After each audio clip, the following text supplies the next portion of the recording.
नमस्कार, मी डॉक्टर तुषार कोकाटे. पुन्हा एकदा खूप खूप स्वागत आहे तुमचं. मित्रांनो, बऱ्याचदा आपण ऐकतो की कॅल्शियमची कमतरता आहे किंवा मग हिमोग्लोबिनच माझं कमी झालेलं आहे, रक्तच कमी झालेलं आहे ज्याला म्हणतात, अशा पद्धतीने. किंवा काही लोक म्हणतात की व्हिटॅमिन B12 कमी पडतं आहे.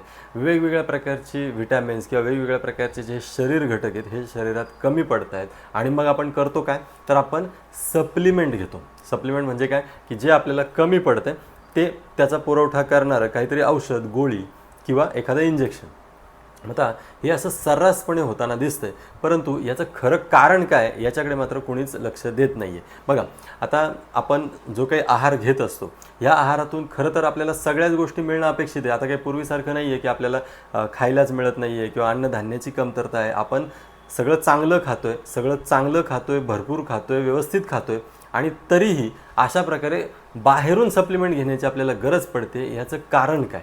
सप्लिमेंट घेताना आपल्या डोक्यात एक असं असतं की मग मला हे कमी पडले ना, मग मी ते घेणार. मग काय, कॅल्शियम कमी पडले मग बाहेरून कॅल्शियम घे, व्हिटॅमिन B12 कमी पडले मग बाहेरून व्हिटॅमिन B12 घे.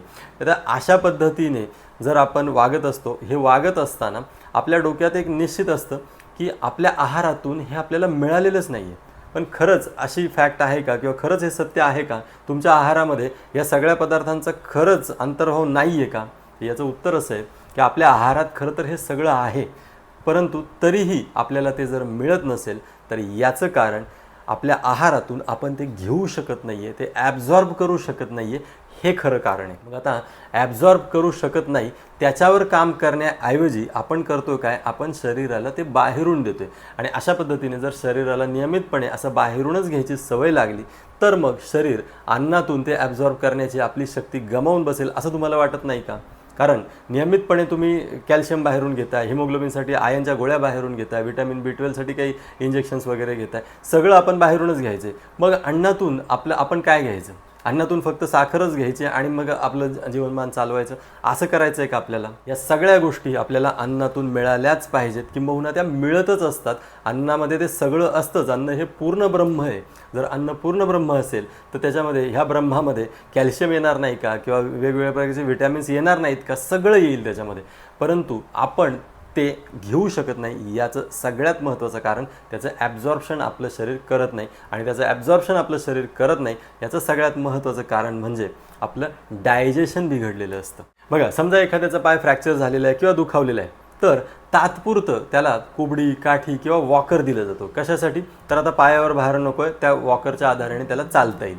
मग जर त्या व्यक्तीने असा विचार केला की अरे, वॉकर किंवा काठीच्या किंवा कुबडीच्या आधाराने चालता येते, मग आता पाय दुरुस्त करायची काय गरज आहे, असा त्याने जर विचार केला तर तो विचार योग्य आहे का?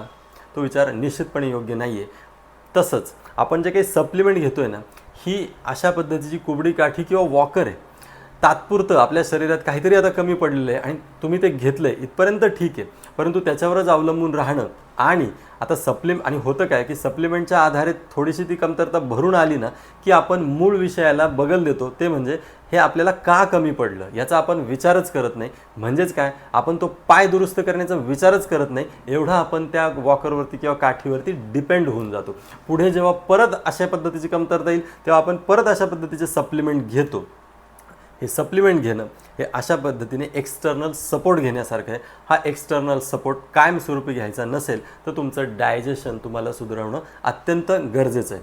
मग आता डायजेशन सुधारवण्यासाठी काय करायचं या विषयावरचे अनेक व्हिडिओ आहेत, परंतु आज जाता जाता एक छोटासा साधा उपाय सांगतो. तो याआधीसुद्धा सांगितलेला आहे. तो असा की डायजेशन हे ज्याच्यावरती अवलंबून असतो तो म्हणजे आपला जाठर अग्नी. आपल्या शरीरातला जो अग्नी आहे तो सगळं पचवण्याचं काम करत असतो, रूपांतरणाचं काम करत असतो. म्हणजे तुम्ही जे काही भात, भाकरी, चपाती जे काही खाताय तुम्ही, त्या आहार रसापासून तुमच्या शरीरातलं रक्त, मांस, तुमचे केस, तुमची त्वचा हे सगळं बनवण्याचं, मग त्याच्यात कॅल्शियम, व्हिटॅमिन्स वगैरे हे सगळं आलं, हे सगळं बनवण्याचं काम हा अग्नी करत असतो. हे सगळं रूपांतरणाचं काम हा अग्नी करत असतो.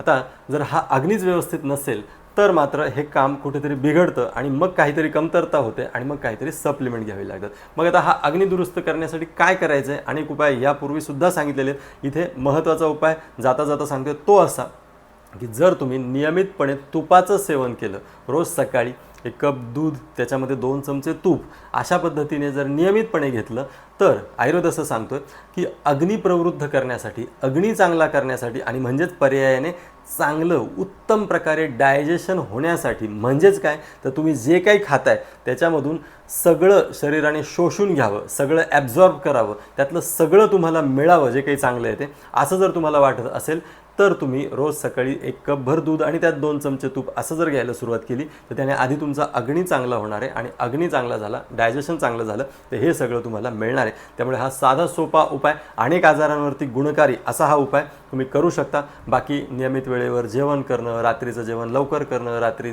8 तास पुरेशी झोप घेणं, भुकेपेक्षा 2 घास कमी खाणं, जेवणानंतर शतपावली करणं वगैरे, हे नियम याआधी सांगितलेले, आत्ताही पुन्हा त्याची उजळणी केलेली आहे. तर अशा पद्धतीने जर आपण त्याचं पालन केलं तर निश्चितपणे आपल्याला कुठल्याही सप्लिमेंटची, कुठल्याही जे काही बाहेरचा आधार आहे त्याची गरजच पडणार नाही. आपल्या अन्नातून आपल्याला सगळं मिळणार आहे. असो, तर मित्रांनो, आज या छोट्याशा एका विषयावरती तुमच्याशी संवाद साधायचा होता की अशा पद्धतीने सप्लिमेंटच्या आहारी जाऊ नका. या सप्लिमेंटची खरंच शरीराला गरज नसते जर तुम्ही तुमचा अग्नी चांगला ठेवला तर. असो, तर आज इथे थांबतोय. ही माहिती, हा आयुर्वेद तुम्हाला कसा वाटला हे मला नक्की कळवा. हा व्हिडिओ जर तुम्हाला आवडला असेल तर लाईक जरूर करा, शेअर जरूर करा, आणि हो, चॅनल तुम्ही अजूनही सबस्क्राईब केलेलं नसेल तर चटकन पटकन करून टाका. कारण आरोग्यविषयक, आयुर्वेदविषयक वेगवेगळी नवनवीन आणि तरीही शास्त्रीय अशी माहिती घेऊन आपण पुन्हा भेटत राहणारच आहोत. खूप खूप धन्यवाद.